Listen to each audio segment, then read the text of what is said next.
I chose an apprenticeship in manufacturing as it is a hands-on job instead of just theory in a classroom.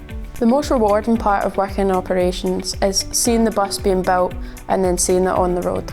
The key elements of the Alexander Dennis Apprenticeship programme are attaining the underpinning engineering knowledge that's required, but also attaining the occupational experience. We do this through exposing our apprentices to the long-serving employees we have building their product. Within Alexander Dennis, we currently have 61 apprentices working over the various sites in the UK. I chose an apprenticeship because sometimes I felt like I wasn't applying myself in school and I felt a new challenge was needed. The skills I have gained since working with Alexander Dennis would be teamwork, definitely hard work and confidence. I chose Alexander Dennis as it has a well-structured apprenticeship programme with a good career progression.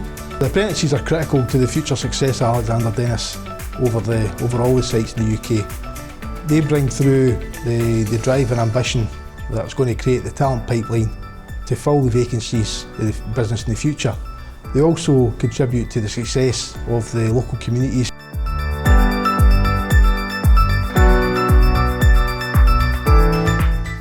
Go for it. Working at Alexander Dennis is brilliant.